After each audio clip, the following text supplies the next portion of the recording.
الحمد لله نحمده ونستعينه ونستغفره ونعوذ بالله من شرور أنفسنا ومن سيئات أعمالنا ومن يهده الله فلا مضل له ومن يضلله فلا هادي له ونشهد أن لا إله إلا الله وحده لا شريك له ونشهد أن مولانا محمدا عبده ورسوله أما بعد فإن خير الحديث كتاب الله وخير الهدي هدي محمد صلى الله عليه وسلم وشر الأمور محدثاتها وكل محدثة بدعة وكل بدعة ضلالة وكل ضلالة في النار.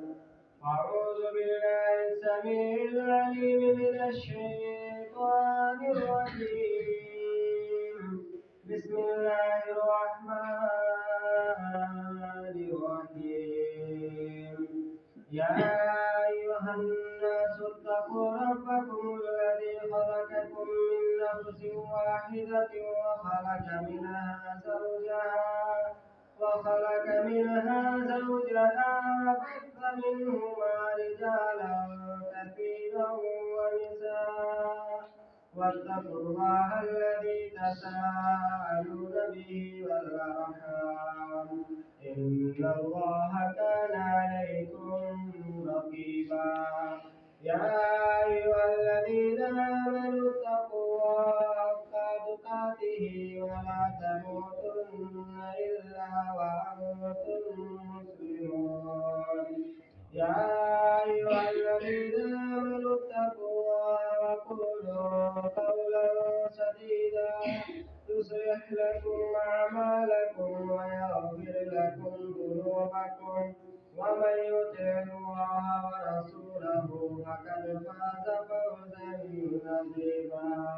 فقد قال النبي صلى الله عليه وسلم: من تمسك بسنتي عند فساد أمتي فله أجره 100 شهيد يعده من الله. فقد قال النبي صلى الله عليه وسلم: بسم الله الرحمن الرحيم. ولو أرادوا الخروج لأعدوا له عدة ولكن كره الله بعاثهم فثبتهم وقيل اقعدوا مع القاعدين. ربنا ظلمنا أنفسنا وإن لم تغفر لنا وترحمنا لنكونن من الخاسرين. ربنا اغفر لي ولوالدي وللمؤمنين يوم يقوم الحساب. رب ارحمهما كما ربياني صغيرا. ربنا آتنا في الدنيا حسنة وفي الآخرة حسنة وقنا عذاب النار. لا إله إلا أنت سبحانك إني كنت من الظالمين. بارك الله لنا ولكم في القرآن العظيم ونفعنا وإياكم بالآيات والذكر الحكيم. إنه تعالى جواد كريم ولكم رؤوف رحيم.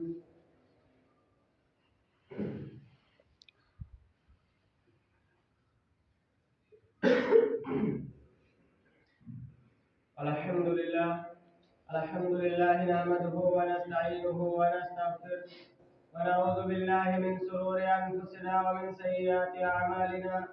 ومن يهده الله فلا مضل له ومن يضلل فلا هادي له. ونشهد أن لا إله إلا الله وحده لا شريك له ونشهد أن مولانا محمدا عبده ورسوله. أما بعد فإن خير الحديث كتاب الله وخير الهدي هدي محمد صلى الله عليه وسلم وشر الأمور محدثاتها وكل محدثة بدعة وكل بدعة ضلالة وكل ضلالة في النار. محترم بزرگوں اور میرے عزیز نوجوان ساتھیوں، گھروں کے اندر بیٹھی ہوئی میری پردہ نشین ماں اور بہنوں، آئیے سب سے پہلے ہم اس وحدہ لا شریک خالق کائنات مالک و ارض و سما کی بڑائی و بزرگی بیان کرتے ہیں، جو پوری کائنات کا بنانے والا، جو پوری کائنات کا پالنے والا، جو پوری کائنات کا رچنا کار، پوری کائنات کا گڑھنا کار ہے، جس نے اس دنیا کو بنایا اور اس دنیا کو بنانے کے بعد ہم تمام کے تمام انسانوں کو اس دنیا کے اندر پیدا کیا، اور ہم تمام کے تمام انسانوں کو پیدا کرنے کے بعد اللہ رب العالمین نے یوں ہی بھٹکتا ہوا نہیں چھوڑا، بلکہ اس نے ہمیں زندگی گزارنے کا صحیح طریقہ بتلانے کے لیے اپنے بہت سے انبیاء کرام بھیجے۔ اللہ کے ان تمام کے تمام نیک بندوں پر درود و سلام نازل ہو، خصوصاً ہم سب کے آخری نبی جناب محمد عربی صلی اللہ علیہ وسلم پر انگین درود و سلام نازل ہو۔ اللہم صلی علی محمد وبارک وسلم۔ جیسا کہ میں نے خطبہ مسنونہ کے بعد قرآن مجید سورہ توبہ کی ایک چھوٹی سی آیت آپ لوگوں کے سامنے تلاوت کی، انشاءاللہ العزیز اسی کے محض آپ لوگوں کے سامنے کچھ باتیں ہوں گی۔ تو آئیے سب سے پہلے بارگاہ الہی میں دعا گو ہوتا ہوں کہ الہ العالمین میرے زبان سے جو بھی جملے نکلے قرآن و حدیث کی روشنی میں نکلے، اور میرے تمام کے تمام مسلمان بھائیوں کو سننے سے زیادہ اس پر عمل کرنے کی توفیق عطا فرما۔ اللہ رب العالمین کا لاکھ لاکھ شکر و احسان ہے کہ اس نے ہمیں سال کے 12 مہینے دیے، اور سال کے 12 مہینوں میں سے ایک ایسا مہینہ دیا جس مہینے کی اتنی عظمت ہے کہ اگر سال کے 11 مہینے اکٹھے کر دیے جائیں اور وہ ایک مہینہ ایک جگہ پہ کر دیا جائے پھر بھی اس مہینے کی برابری نہیں کر سکتا۔ آج میری تھوڑی طبیعت ناشاد ہے، اس لیے میری آواز برابر صحیح طریقے سے نہیں نکل رہی، تو اگر کسی کے سمجھ میں نہ آئے تو بول دے گا۔ اللہ کے نبی اکرم صلی اللہ علیہ وسلم نے ارشاد فرمایا وَلَوْ أَرَادُوا الْخُرُوجَ لَأَعَدُّوا لَهُ عُدَّةً وَلَكِنْ كَرِهَ اللَّهُ بِعَاثَهُمْ فَثَبَّتَهُمْ وَقِيلَ اقْعُدُوا مَعَ الْقَاعِدِينَ۔